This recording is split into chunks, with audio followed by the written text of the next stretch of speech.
नमस्कार, बहुत बहुत स्वागत है आपका। मैं आपके साथ नितिन माधव स्पेशल प्रोग्राम के साथ।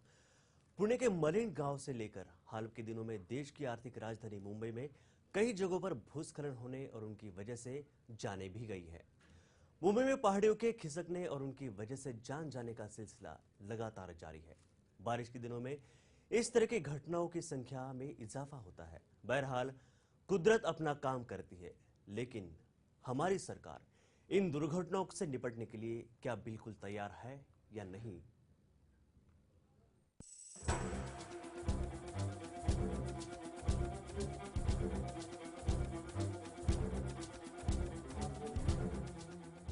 हर साल मानसून आते ही कोई न कोई तकलीफ, कोई न कोई मुसीबत जरूर ले आता है।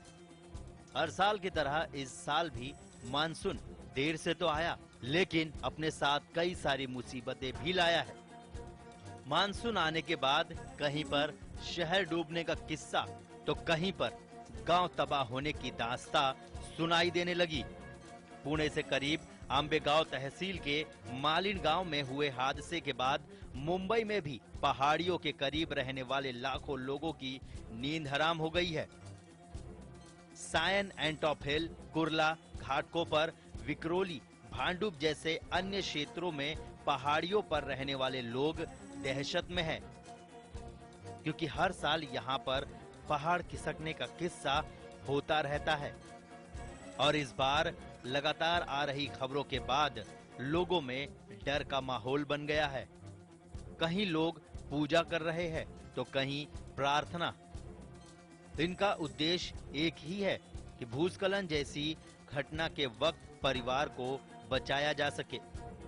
मुंबई में करीब 327 ऐसी पहाड़ी क्षेत्र है जहां पर करीब 1.5 लाख से भी ज्यादा लोग रहते हैं। बरसात के दिनों में हर साल इन क्षेत्रों में भूस्खलन जैसी घटना होती रहती है और लोग मरते रहते हैं। इस तरह की घटनाओं को रोकने के लिए सरकार की ओर से हर साल बड़े बड़े वादे किए जाते हैं, मगर होता कुछ नहीं। खतरनाक पहाड़ियों के नीचे बसे झोपड़ों की हिफाजत के लिए सरकार ने करीब 200 करोड़ रुपए खर्च सुरक्षा दीवार बनाई, लेकिन अब हालात ये है कि अब वे सुरक्षा दीवार भी खतरनाक बन गया है। इस क्षेत्र में कई साल से सरकार का ध्यान खींचने वाले आरटीआई एक्टिविस्ट अनिल गलगली कहते हैं कि पहाड़ी क्षेत्रों में रहने वाले लोग पहले पहाड़ से डरते थे और अब तक तो सरकार की बनाई सुरक्षा दीवार भी खतरनाक हो चुकी है। उन्होंने मुख्यमंत्री पृथ्वीराज चौहान से मांग की है कि पहाड़ी क्षेत्रों में रहने वाले गरीबों का सरकार पुनर्वसन करे, वरना भूस्खलन जैसी घटना में निर्दोष लोग फिर मारे जाएंगे। Bureau report, lemon news.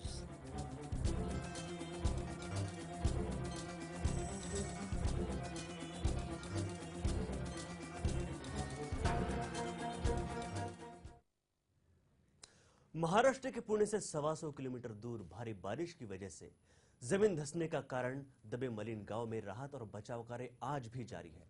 अभी तक 51 लोगों को मौत की खबर आ रही है। मरने वालों में 22 महिलाएं और 23 पुरुष और 6 बच्चे शामिल हैं। अभी भी राहत और बचाव कार्य जोरों से जारी है वहां पर।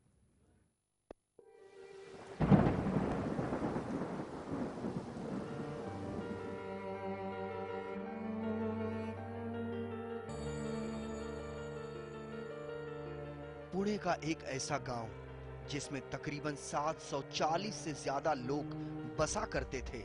उनकी जिंदगी, उनकी खुशियां और उनका घर परिवार सभी महफूज थे।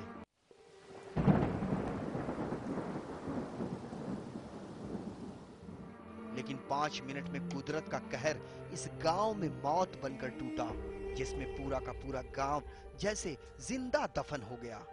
बचा है तो बस कई फीट ऊंची मिट्टी, कीचड़, पत्थर और चट्टानों का मलबा, और मलबे में दबे हैं कम से कम 40 मकान और सांस लेती करीब 150 से अधिक जिंदगियां।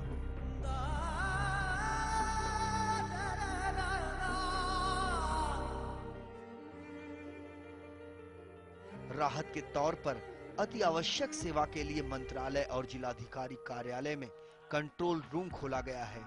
देर रात सूबे के मुख्यमंत्री ने मौके पर जाकर हालात का जायजा लिया।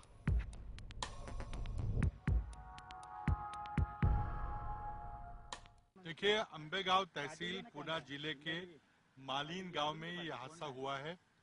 सुबह 7:30 के करीब एकदम बहुत सारा पहाड़ी का हिस्सा ढह गया और करीब करीब 44 घर उसमें ढह गए। जिंदगी की तलाश में बुलडोजर मलबा हटा रहा है तो इंसान भी हाथों से जख्मी प्राण तलाशने में लगे हुए हैं। हालांकि भारी बारिश और खराब हुई सड़कों की वजह से राहत के काम में मुश्किल भी आ रही है। बारिश के बीच धरती खिसकी और ऊपर से मिट्टी का रैला गांव को मिटाते चला गया। चमकते दमकते शहर पुणे से महज 70 किलोमीटर दूर बसा मलीन गांव जैसे नक्शे से ही गायब हो गया हो। चश्मदीदों के मुताबिक मलबे का रैला सिर्फ 5 मिनट में सब कुछ मिटा गया। किसी को सोचने या भागने का मौका तक न मिला। राहत का काम आसान नहीं है। रुक रुक कर बरसात हो रही है, मलबे पर फिसलन बनी हुई है। पहाड़ से लगातार बहती मिट्टी और भूस्खलन का खतरा अब भी लगातार बना हुआ है। एक गांव के मिटने की खबर पूरे देश में आग की तरफ फैली। महाराष्ट्र सरकार से लेकर केंद्र सरकार तक हरकत में आ गई। केंद्र सरकार ने मृतकों के परिजनों को 2-2 लाख रुपए मुआवजे के तौर पर देने का ऐलान कर दिया। बहरहाल कुदरत के कहर ने मलिन गांव को अपने आगोश में ले लिया। कल तक जो हंसती खेलती जिंदगियां थी वो भी अब मौत के मुंह में चली गई। काश कि कुदरत के कहर से बचने के लिए हमारे पास कोई उपाय होता। Sanjay Mishra, Lemon News, Mumbai.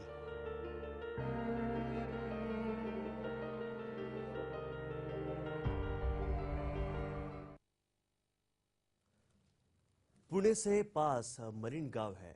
वहां पर 2 दिन पहले ये घटना घटी भूस्खलन की, जिसके कारण वहां पे 44 घर गांव में वो जमीन के नीचे आ गए और साथ ही साथ जो 10 शव जो है आज निकाले गए, 10 लाशें आज बाहर निकाली गई। साथ में वहां पर आपदा और राहत कार्य अब भी जारी है। जो 51 लोगों की मौत हुई उनमें 22 महिलाएं और 23 पुरुष शामिल है। अभी भी 300 से अधिक लोग मलबे के नीचे दबने की आशंका जताई जा रही है। यहां भारी बारिश के कारण काफी दिक्कतें आ रही थी, लेकिन उसके बाद पूरे देश में खबर फैल गई कि मलिन गांव में जमीन धंसने से और पहाड़ गिरने से इतनी बड़ी तादाद में लोग मारे गए और कुछ लोग उसमें मलबे के नीचे धंसे हुए हैं, जिसके लिए गृह मंत्री राजनाथ सिंह उन्होंने कल दौरा किया और वहां पर जो मृतजनों के परिवारों को 2-2 लाख रुपए का ऐलान भी किया और प्रधानमंत्री राहत कोष के जरिए वहां पर विशेष पैकेज की भी घोषणा कर दी गई। इसके बाद अब वहां पर जो लाशें फंसी हैं, लोग फंसे हैं, उनको निकाले जाने का कार्य अब भी जारी है। अभी आंकड़ा जो है वो बढ़ सकता है, लेकिन सोच विचार ये है कि ये आपदा किस तरह रोकी जा सकती है। निसर्ग के प्रकोप को हम रोक तो नहीं सकते हैं, लेकिन जो होने वाला नुकसान है उसे जरूर कम कर सकते हैं। उसके लिए पहले से हमें तैयार होना चाहिए। आपने देखा कि मुंबई और पुणे ज्यादा दूरी इन दोनों ठिकानों में नहीं है। ऐसी ही वारदात, ऐसी घटना मुंबई में भी हो सकती है। मुंब्रा, घाटकोपर, ऐसे अनेक जगहों पर जहां गांव, बस्तियां पहाड़ों पर बसी है, वहां पर भी ये घटनाएं हो सकती है। इस पर सीधा जुड़ते हमारे संवाददाता प्रदीप शर्मा के साथ। प्रदीप, इस प्रोग्राम में बहुत बहुत स्वागत है आपका। जब भी कोई बड़ा हादसा होता है उसके बाद सभी को नींद खुल जाती है, सरकार की, साथ ही साथ लोगों की भी। तो मलिन गांव में, पुणे के पास जो मलिन गांव है, वहां पर 2-3 दिन पहले यह हादसा हुआ, जहां पर जमीन धंसने के कारण वहां पर पूरा जो गांव है ही नहीं, था ही नहीं, ऐसी बात तस्वीर आज नजर आती है।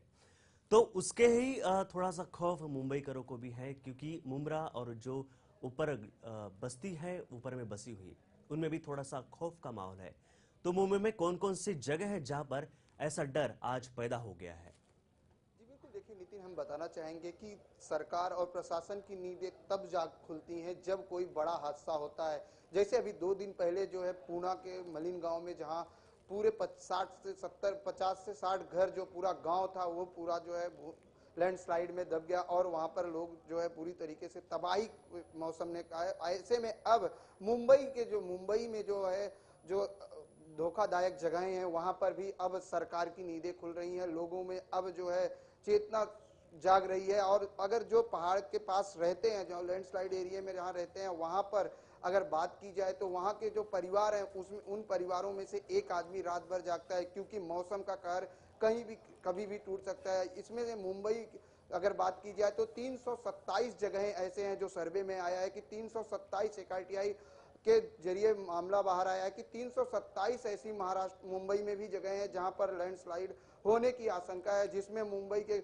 अंटाप हिल, कुर्ला, घाटकोपर, मुलुंड, दहिसर, मलाड, इन तमाम जगहों पे जो मुख्य इलाके हैं यहां पर भी लैंडस्लाइड होने की आशंका है, क्योंकि ये यहाँ पर भी जो झुग्गियां झोपड़ियां हैं वो पहाड़ पर बसे हैं। ऐसे में अगर बात की जाए, सरकार जो आईटीआई एक्टिविस्ट अनिल गलगली ने एक आईटीआई के माध्यम से जानकारी निकाली, उन्होंने साफ तौर से इस बात पर साफ रिपोर्ट लाई है कि सरकार इस पर अमल नहीं कर रही। हालांकि मुख्यमंत्री की अगर बात की जाए तो मुख्यमंत्री लगभग 3 साल पहले ही इस मामले को लेकर, क्योंकि इसके पहले भी मानसून जब आया था तो मुंबई के कई जगहों पर लैंडस्लाइड हुए थे जिसमें कई लोगों की जान गई थी। अगर हम आंकड़े की बात करें तो पिछले 6 सालों से अगर ध्यान दी जाए तो लगभग मुंबई में अगर बात की जाए तो 18 लोगों की मौत हुई है लैंडस्लाइड से और 24 जो लोग हैं जख्मी हुए हैं। हालांकि सरकार जब कोई हादसा होता है तब जागती है और एवज में क्या मिलता है उन लोगों को जो इस घटनाओं पे, इन हादसों का शिकार होते हैं, उनको मुआवजा दिया जाता है। लेकिन क्या उनके पुनरावासन के लिए कोई विचार विमर्श किया जाता है, ये एक बड़ा सवाल है नितिन। क्योंकि जब मुख्यमंत्री पृथ्वीराज चौहान साहब ने कहा था कि जो झोपड़पट्टियां, जो झुग्गी वाले पहाड़ के करीब लैंडस्लाइड इलाकों में रहते हैं जहां भूस्खलन हो सकता है, उनका पुनर्वसन किया जाए, उनका प्लान बनाया जाए, लेकिन अब तक कोई प्लान सरकार के सामने नहीं आई है, ना तो इस पर कोई ठोस कदम उठाया गया महाराष्ट्र सरकार की तरफ से। ऐसे में अगर बात की जाए तो आने वाले समय में जिस तरह से मौसम का कहर बरपा जा रहा है, मौसम कहर ढाल रहा है, तो आने वाले समय में कोई बड़ा हादसा मुंबई के अंदर भी हो सकता है। लेकिन जिस तरीके से अगर 327 जगहें जो लैंडस्लाइड इलाके हैं जहां पर लैंडस्लाइड होने की आशंकाएं हैं, हालांकि अगर बात की जाए तो मुंबई में अगर बात करें नितिन तो मुंबई में कई ऐसी बिल्कुल प्रदीप, आपने कहा कि सरकार और वहां पर जो लोग रहते हैं, रहवासी है, उनकी भी जिम्मेदारी बनती है कि वो खुद की सुरक्षा करें। साथ ही साथ सरकार की भी ये जिम्मेदारी है कि जो लोग पहाड़ पर बसे हैं उनकी सुरक्षा करें। फिलहाल हम जुड़ते हैं आरटीआई कार्यकर्ता अनिल गलगली के साथ। सर, बहुत बहुत स्वागत है आपका इस प्रोग्राम में। कुछ 3 साल पहले पृथ्वीराज चौहान ने दावा किया था कि एक रिपोर्ट, एक कमेटी बिठाकर जो पहाड़ पर बसे लोग हैं मुंबई के क्षेत्र में, उनकी एक रिपोर्ट मंगाई थी, लेकिन रिपोर्ट आने के बाद भी उस पर 3 साल हो गए, कोई कार्रवाई नहीं हुई। तो आप इसके लिए क्या आपने कदम उठाए हैं अब तक? तो 3 साल पहले जब मुख्यमंत्री ने बैठक ली थी 2011 में जी, तो उन्होंने निर्देश दिया था कि यूडी डिपार्टमेंट 1 महीने के भीतर जो पहाड़ी के इलाके हैं जहाँ पर पहाड़ घिसने की संभावना है जी, उसकी एक रिपोर्ट बनाए और उनका पुनर्वास कैसे किया जाए उस पर एक एक्शन प्लान बनाए। मगर दुर्भाग्य से पिछले 3 वर्षों से सरकार ने कोई काम ही नहीं किया। बिल्कुल सर। और जहां तक सरकार का सवाल है तो सरकार अपने प्रयास कर रही है, लेकिन ऐसा भी सामने आया है कि ऐसा दृश्य है कि जहां पर ये जो दीवार है वो सरकार की तरफ से बनाई गई है तो उस पर भी वहां के लोगों ने घर बनाए हैं। तो ये थोड़ी सी जिम्मेदारी लोगों की भी बनती है कि वहां पे अपनी सुरक्षा करे और साथ ही सरकार को भी साथ दे। क्या ये कहेंगे? जो पहाड़ के इलाके काफी पुराने हैं और जो बस्तियां भी 40-50 सालों से बसी हुई है, तो सरकार वह सुरक्षा दिवस बनाती है, मगर वो टेम्पररी सोल्यूशन होता है। जी, अगर आपको परमानेंट करना है, वह दुर्घटना को रोकना है, तो उनका स्थायी तौर पर पुनर्वास करना ही उचित हो। और 92 से लेकर 2013 तक करीब 200 करोड़ रुपए इन दीवारों पर खर्च हो चुके हैं, जो असफल एक अभियान था सरकार का, क्योंकि दीवारें हो कि कोई प्राकृतिक आपदा को रोकने में असमर्थ होती है। तो सरकार को मुंबई शहर को अगर बचाना है, वहाँ के पहाड़ के रहने वाले लोगों को बचाना है, तो उनका पुनर्वास स्थायी करना चाहिए और उस पर एक पॉलिसी को निर्धारित करना चाहिए। बिल्कुल बिल्कुल। अनिल जी, अगर जहां भी ये सरकार की तरफ से सावधानी बरतने या फिर उनका पुनर्वसन करने की बात आती है, तो सवाल ये उठता है कि उन लोगों को कहाँ रखा जाए, कहाँ शिफ्ट कराया जाए। इसके साथ ही बाकी जो दीवार तो बनाई जाती है, लेकिन ये घटना को रोकने के लिए हम तो कुदरत को रोक नहीं सकते, लेकिन ये घटना जो हो रही है उससे होने वाला असर हम जरूर कर सकते हैं कम। तो इसके लिए क्या उपाय आप सुझाते हैं सरकार को? अभी मुंबई शहर में जो महानगर पालिका में मांगे के पास करीब 15,000 घर है। अगर हम इनका उस घरों में पुनर्वास करें तो निश्चित तौर पर वहाँ की घटनाओं में रोक हो सकती है, क्योंकि ऐसी घटना होने के बाद जो राहत और जो उनका पुनर्वास के मामले में जो अरबों रुपए अब तक खर्च हो चुके हैं पिछले 20 वर्षों में, अगर उनका हिसाब लगाया जाए तो ये जो पुनर्वास काफी सस्ता अभियान हो सकता है। तो सरकार के जो अधिकारी है, जो मंत्री है, वो हमेशा ऐसी दुर्घटनाओं का इंतजार करते हैं। पहले मौत बांटने वाली सरकार और उनके मंत्री अब कफन का भी इंतजाम कर रहे हैं ताकि उनकी वोट बैंक की राजनीति सक्सेस हो। बिल्कुल बिल्कुल। अनिल जी, मैं यहाँ आपको कुछ आंकड़े पेश करना चाहूंगा आपके सामने कि मुंबई में 347 ऐसे ठिकान है जहां ये धोखा या ऐसा खतरा महसूस है। साथ ही 22,000 झोपड़ियां यहाँ बसी हुई हैं इन चट्टानों पर, और 1.25 लाख लोग इन झोपड़ियों में रहते हैं। तो इतनी तादाद में लोग खतरे के निशान पे, जहां खतरा है वहां पर बैठे हैं। तो क्या सिर्फ संरक्षक भिन्न जो है वो टेम्पररी सुविधा हो गई, लेकिन परमानेंट इसका सोल्यूशन क्या निकल सकता है आपके हिसाब से? तो निश्चित तौर पर इनका मतलब चरणबद्ध तरीके से, क्योंकि एक साथ इतने लोगों का पुनर्वास हो नहीं सकता है, जी। तो एक चरणबद्ध तरीके से इनका पुनर्वास किया जा सकता है। जो मुंबई स्लम बोर्ड ने रिपोर्ट छपी है, 10,000 ऐसे घर बताए गए हैं जो कभी भी गिर सकते हैं। तो सरकार को पहले उनको टॉप प्रायोरिटी देकर उनका पुनर्वास करना चाहिए। काफी बचे हुए लोग हैं अभी पूरे शहर। अनिल जी, आप तक मेरी आवाज पहुंच रही है? पुणे के मलिन गांव में जो हादसा हुआ उसके बाद मुंबई के जो खतरे के निशान वाले जो घर बसे हैं, बस्तियां हैं, उनको भी एक सूचना दी गई है। जुड़ते हमारे संवाददाता प्रदीप शर्मा के साथ। प्रदीप, गगलानी ने कहा कि जो वहां पर सरकार की ओर से और साथ साथ लोगों के लिए जो प्रावधान है, जो 200 करोड़ खर्च किया गया है, उसके बावजूद भी ये तादाद बढ़ती जा रही है ये घटनाओं की। तो इसके लिए सरकार के साथ साथ लोगों ने भी सरकार का साथ देना चाहिए। लोगों ने अब तक दीवार के ऊपर भी घर बनाया है, तो इस पे क्या कहेंगे आप?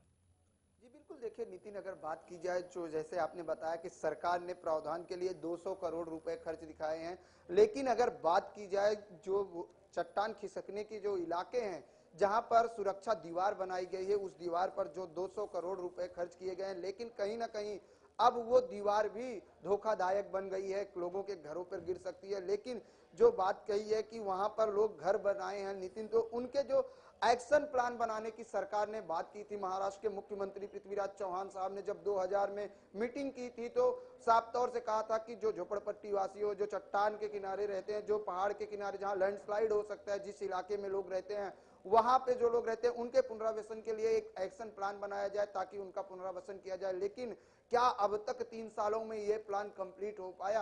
अब तक क्या वो प्लान जनता के सामने आया, या सरकार ने उस प्लान पर कोई ठोस कदम उठाया? ये एक अहम सवाल है नितिन जी, क्योंकि अब तक कोई ठोस कदम नहीं उठाया गया सरकार द्वारा। आखिर वो जाएं तो कहां जाएं, क्योंकि उनके पुनर्वासन के लिए रहने के लिए छत तो चाहिए। इसलिए वो आज अपनी जान को दांव पर लगाकर लैंडस्लाइड इलाकों में रह रहे हैं, भूस्खलन इलाकों में रह रहे हैं। और हालांकि अगर बात की जाए, उनका साफ तौर से कहना है कि हम रहते जरूर हैं घर में, लेकिन हम डरते रहते हैं कि किसी भी समय चट्टान खिसक सकती है और हमारे घर पर गिर सकती है। ऐसे में लोगों के घर के जो एक लोग जागते हैं, रात भर वो जागते रहते हैं, लोग अपने घर वालों की सुरक्षा के लिए रात भर जागते हैं। लेकिन इन तमाम मुद्दों को अगर हम नजर डालें तो सरकार की तरफ से अब तक कोई ठोस कदम नहीं उठाया गया है। सरकार हर जगह बोर्ड जरूर लगाती है कि यहाँ चट्टानें खसक सकती हैं, यहाँ पर लोग न रहें, लेकिन सवाल ये भी है नितिन कि आखिर वो लोग जाएं कहाँ? उनके लिए क्या सरकार कोई उचित व्यवस्था की है, या उनके पुनर्वासन के लिए कोई प्लान बनाया गया? आखिर वो कहां पर जाएं? ये एक बड़ा सवाल है नितिन सरकार के सामने। जबकि बात की जाए तो 200 करोड़ रुपए जैसे बताया कि सरकार ने सुरक्षा दीवार बनाने में किया था, लेकिन वो दीवार भी आज धोखादायक हो गई है। लोग उसके पास रहने में मुनासिब नहीं समझते हैं। इस वजह से लोगों को कहीं ना कहीं जो है परेशानियां बढ़ती नजर आ रही है, क्योंकि मौसम जिस तरह से अपना कहर बरपा रहा है और महाराष्ट्र में लगातार बारिश हो रही है। आपने देखा अभी पूना में मलिन गांव में किस तरह से पूरा ये मौसम का कहर बरपा और लोग पूरा का पूरा गांव साफ हो गया। हालांकि अब तक अगर उस नजर डाली जाए तो 53 लोगों की मौत हो चुकी है और अभी भी लोग फंसे हुए हैं। एनडीआरएफ की टीम और बचाव कार्य अभी भी जारी है, लोगों को निकाला जा रहा है, लेकिन कहीं ना कहीं महाराष्ट्र सरकार को अब सचेत होना पड़ेगा। नहीं तो जिस तरीके से आज भी 327 जगहें ऐसी हैं जो धोखादायक हैं, लैंडस्लाइड हो सकते हैं, उन पर कोई ना कोई ठोस कदम सरकार को उठाना पड़ेगा। उन वहां पर रहने वाले लोगों के पुनर्वसन के लिए कोई बड़ी योजना या एक्शन प्लान जल्द से जल्द तैयार करना पड़ेगा। प्रदीप, हमने पुणे का उदाहरण देखा मरीन गांव का कि वहां जब राहत कार्य शुरू हुआ तो सबसे बड़ी ज्यादा दिक्कत वहां राहत कार्य में इसलिए आई क्योंकि जो घटना घटी थी वो ऊंचे स्थान पर थी, पहाड़ों पर थी और साथ ही साथ बारिश लगातार शुरू थी। इसके वजह से जेसीबी मशीन या जो कुछ संसाधन है वो वहां पहुंच नहीं पा रहे थे।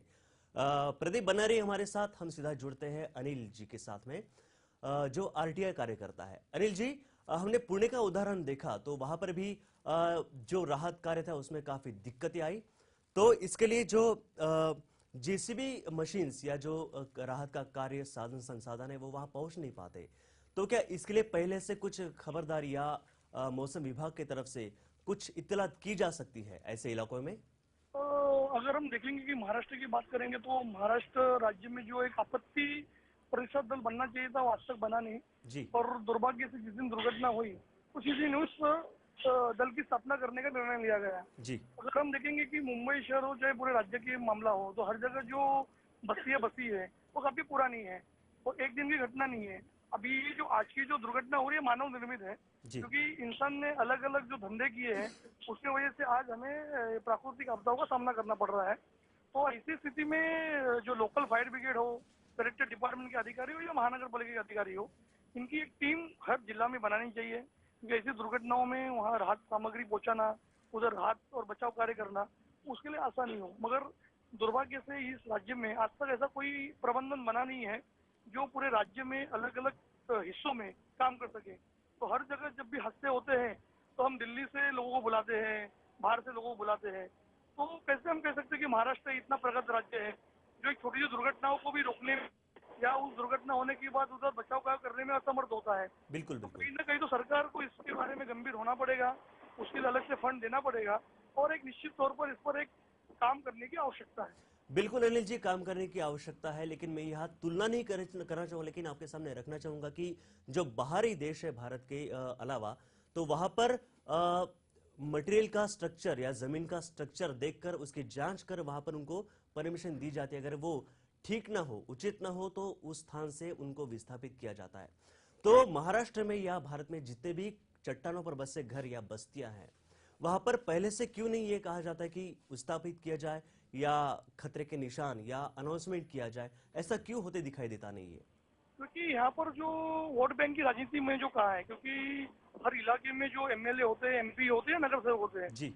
उनका ही अपना वोट बैंक होता है। जब भी ऐसी बस्तियां बनती है, क्योंकि ये बस्ती आज की नहीं है मुंबई शहर में, तो उसे कनेक्शन हो, रिलायंस का जो कनेक्शन हो या अन्य सुविधा हो, तो देने का काम यही नेतागण करते हैं। तो कहीं ना कहीं तो हमें अपनी वोट बैंक की राजनीति को सिक्योर करने के चक्कर में जो लोगों की जाने जा रही है उस पर रोक लगाने की जरूरत है। अगर हम उन अवैध बस्तियों को या जो बस्तियां नहीं बनती उसे परमिशन न होते हुए भी अगर हम कनेक्शन देते हैं तो वहाँ के जो अधिकारी हो चाहे नेतागण को दोषी मानने की परंपरा शुरू करनी चाहिए, ताकि लोगों को कानून का डर रहे। अगर हम मुंबई शहर की बात करेंगे तो आज जो जितने भी पहाड़ है वो पहाड़ पिछले 35-40 वर्षों में जो अतिक्रमण होने का जो सिलसिला शुरू है वो आज भी जारी है।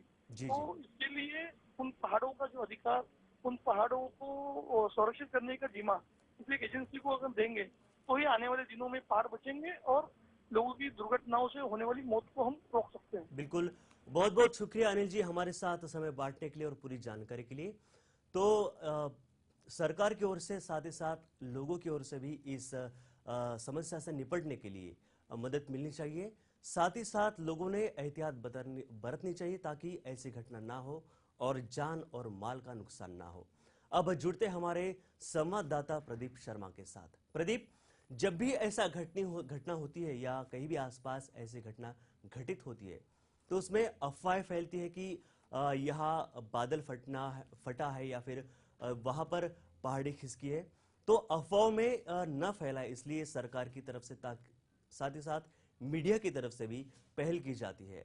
आप क्या कहेंगे कि अफवाहें न फैलाने के लिए नागरिकों ने क्या करना चाहिए और क्या खुद की जिम्मेदारी होकर इसमें लिए क्या कंट्रीब्यूशन करना चाहिए? बिल्कुल नितिन, सबसे पहले तो मैं बता दूं कि जिस तरीके से ये हादसे होते हैं, एक के बाद एक हादसे सामने आते हैं, जैसे अभी हाल ही में पूना में 2 दिन पहले हुआ, और अभी बात की जाए तो मुंबई में कल मुंबई के अंदर चेंबूर इलाके में भी लैंडस्लाइड हुआ जहां एक बच्चे की जान चली गई। ऐसे में अगर बात की जाए, जैसे आपने कहा कि अफवाहें, बादल फटने की, चट्टान खिसकने की अगर बात की जाए, तो ऐसे में जो स्थानीय लोग हैं उनका भी बड़ा सहयोग होता है। अगर वो साथ दे प्रशासन का, उनको खुद समझना चाहिए कि हम यहाँ बस रहे हैं तो कहीं ना कहीं ये धोखादायक है, हमारे ऊपर हमारे जान का इसमें खतरा है, लेकिन उनके सामने मजबूरी भी होती है नितिन की आखिर वो जाएं तो कहाँ जाएं। हालांकि अगर बात की जाए, प्रशासन की जागरूकता जरूर होनी चाहिए नितिन, कि प्रशासन को जागरूकता, प्रशासन प्राकृतिक आपदा से निपटने के लिए एक टीम संगठित करनी चाहिए। साथ ही अगर हम बात करें लोगों की, तो लोगों में भी जागरूकता फैलाने का काम प्रशासन को कराना चाहिए। लोगों के बीच जाके जो वहाँ के अधिकारी हैं, जो वहाँ के वार्ड ऑफिसर होते हैं उस इलाके के, साथ ही अगर बात करें वहाँ के जो जनप्रतिनिधि होते हैं, उनका भी एक बहुत बड़ा योगदान होता है। वो लोगों को जागरूक करें, लोगों के पास जाएं, लोगों से मिलें, क्योंकि जब चुनाव आते हैं तो जो जनप्रतिनिधि होते हैं वो एक एक घर जाते हैं, लेकिन जब कोई आपदा होती है तब जनप्रतिनिधियों का रवैया बदल जाता है। जी बिल्कुल प्रदीप, बहुत बहुत शुक्रिया आपके जानकारी के लिए और सारा समय बांटने के लिए। तो मुंबई और पुणे के बाद ज्यादा वक्त नहीं है, ज्यादा उसमें अंतर नहीं है, वैसी घटना मुंबई में भी हो सकती है। भाई जाने से पहले, आपसे विदा लेने से पहले एक संकेत स्थल का नाम बताना चाहूंगा जो अफवाह से बचाने के लिए आपकी मदद करेगा। www.mumbaimonsoon.com। इस पर अफवाह से बचने के लिए आपको जो खबरें हैं वो आप यहाँ ले सकते हैं, जानकारी ले सकते हैं। फिलहाल इस स्पेशल प्रोग्राम में बस इतना ही। दीजिए पूरी टीम को इजाजत। नमस्कार।